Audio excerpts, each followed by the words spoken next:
Okay, so before I really dive into this movie, I want to clear something up that I feel as though I didn't really address properly. The biggest thing I saw commented on my top 10 movies of the year list was people asking me why Call Me By Your Name wasn't on there, or how I could think that it's not one of the 10 best movies of the year. I do, truth be told, but it wasn't one of my favorite movies of the year. This is something that I started my best of 2016 list with, prefacing, making sure that that was clear. Moonlight wasn't on my list that year because of similar reasons to this.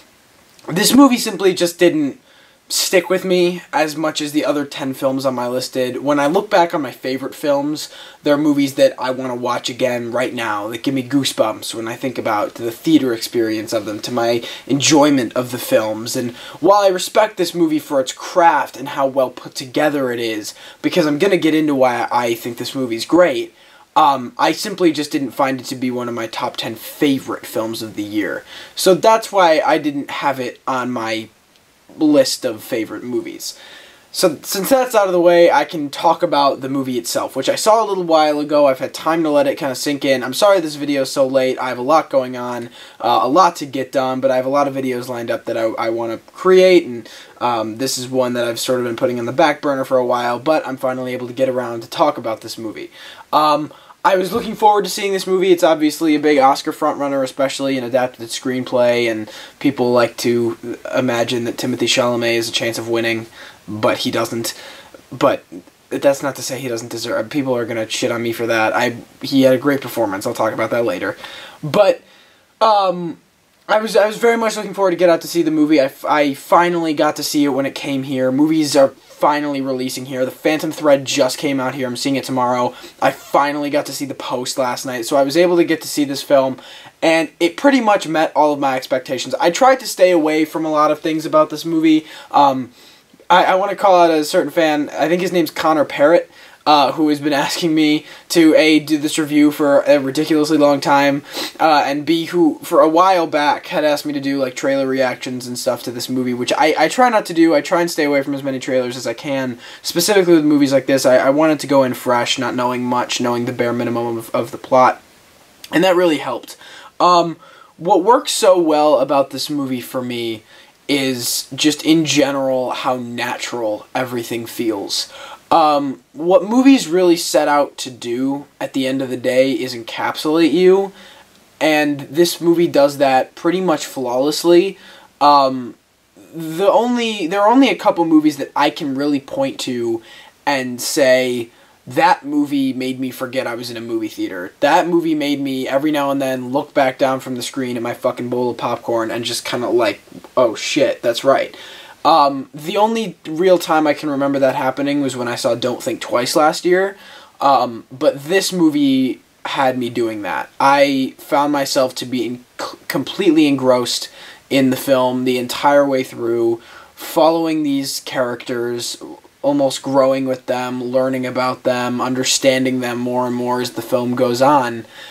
And the naturality of it comes from a lot of things. It's sort of how everything falls into place, and that's really what happens with this movie. You've got the script, which puts together a story which is slow in the right way. It's paced correctly. It's not boring, but it moves. It's a slow-moving kind of film, but again, not in a bad way.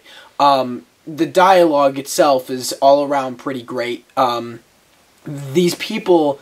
What's so great about these characters is they're human beings. They're down-to-earth, real-life people, and you really feel that about them. Not just with their writing as characters and with their dialogue, but with their performances as well. Specifically from the likes of the main three that people are talking about, which are Timothée Chalamet, Armie Hammer, and Michael Stuhlbarg. All incredibly talented performers. Timothée Chalamet, we're obviously getting to know a little more with Lady Bird in this movie. He does a great job leading the film, being the emotional center, being the core. You really do follow along with him. You understand what he's feeling, even if he's trying to cover it up. And he does a really great job at portraying this complex, very subtle character. Everyone portrays their complexities in a subtle manner, and that's what works really well about this movie. Is it's not shoving shit down your throat. It's holding back. It's letting you unravel things yourself by showing them to you so that you're able to do your part as an audience member. Armie Hammer does a great... Armie Hammer is one that, like, deep down we all know is a great actor because most of us have seen The Social Network, and he's just been given shit role after shit role. So it's really nice to finally see him shine and someone give him a good script, and he does a great job. Him and Timothée Chalamet, the reason I have him predicted to be nominated for supporting actor is because of how they play off of each other. Their chemistry is so great, and I don't know, like, it seems like these guys really are comfortable with each other. I fucking hope they were comfortable with each other with some of the shit they had to do in this movie. But the movie doesn't work without the two of them. If you take one of them away from the other, it's not as good. They just have this great bounce back and forth, able to, you know, give more energy or less energy based off of how their counterpart is portraying a certain scene. That can be the magic of film sometimes, and the magic of characters and relationships. And then you've got Michael Stuhlbarg on the side, who, holy shit, is he just in everything, right? He was in The Post, he was in The Shape of Water, he was in this, and he's in one more, and it's escaping my mind right now, but I know he's in one more movie that's nominated or, like, up for contention in Best Picture, and I'm running them through right now, trying to stall, because it's going to kill me if I don't figure it out. I'm giving up. But he does a great job in this. I sort of said in my Oscar predictions thing that he has more of like a Michelle Williams in Manchester by the Sea moment than anything. Like, consistently throughout the movie, he's good. You know, he's doing his job, he's reading his lines, and it sounds good, and, you know, he's doing a good job. But then he's got this fucking speech which everybody in the theater was just bawling their eyes out. That was one of the moments that I was saying, like, I snapped out of watching, because I could just hear everybody around me crying, and just sobbing, and I was pretty shocked. I mean, I'm not one to cry in movies, but I'm not heartless. I can still feel emotion, and that entire speech was not only brilliantly written, but it was brilliantly performed by Michael Stuhlbarg. The direction of the film is really great, actually. I think he's sort of being underrated as directing this movie. Again, it really doesn't come into play without him. The whole natural feeling of the film doesn't really work without him in the director's chair and behind the camera, and his choices of style and long takes and wides, and the cinematography obviously helps to complement that, but it ultimately comes back to him, and he is sort of Luca Guadagnino, that is, and he is sort of the core behind the film. I don't know, the fact that he's, you know, kind of gotten shoved out of the Best Director category is unfortunate, but I do think it's a really tight category this year, and the Academy would really have to love Call Me By Your Name to really want to throw it in that category, but that's just me talking. Everything else really worked. The editing is great. I love the structure of this movie, the way scenes go together, whether that be it's kind of choppy on purpose or they flow together really well. It really goes with the emotion and the feel and the tone of the film. The score is great. The cinematography is great. The production design is really nice. Everything is very nice looking. The only complaint I have with this movie, it's kind of actually a similar thing that I had with 3 Billboards, which is my favorite movie of the year, is I saw 2 or 3 places this movie could end. And the thing 3 Billboards doesn't do that this movie did is a fade to black at one of them. And everyone starts kind of going, and then the movie comes back in, and everyone just goes, oh. And it's you'll notice, if you've seen the movie, or you're going to see the movie, you'll know exactly what I'm talking about. But it started fading to black, and I, like, kind of reached down to grab my popcorn, and then the fucking movie came back up, and I was like, oh, we're not done. It was, I don't know, it was a little jolting. I don't know if I love the choice of fade to black. I'm usually not a huge fan of fade to blacks unless it's the end of the movie.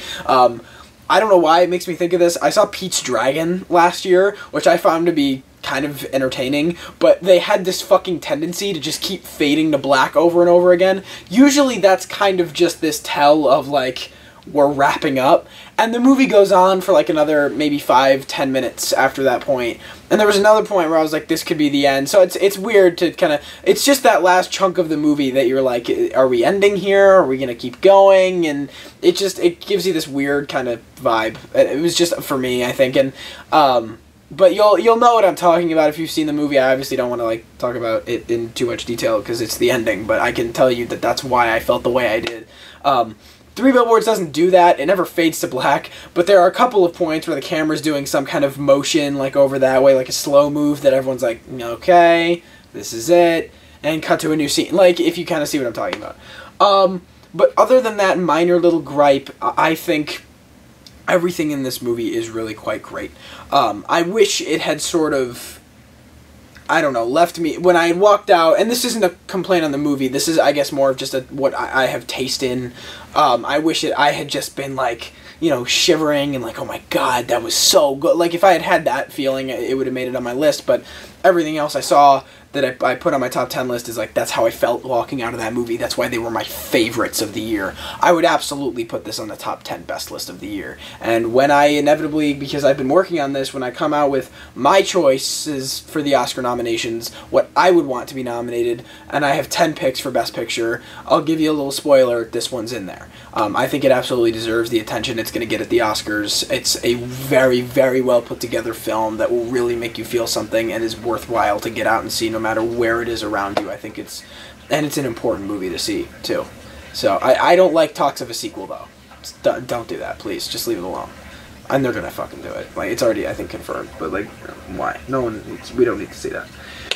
Anyway, that is it for this video. What did you guys think? Did you like Call Me By Your Name? Did you not like Call Me By Your Name? Let me know in the comments below. If you enjoyed, leave a like, subscribe. Like I said, I've got some more videos on the roster that are going to be coming as soon as possible. I saw the post last night. I plan on doing a review for that and getting that out as soon as possible. And I'm seeing Phantom Thread tomorrow, and I'll be able to do a review for that and get that out as soon as possible as well. So, thank you guys so much for watching. I hope you enjoyed. I'll see you all next time.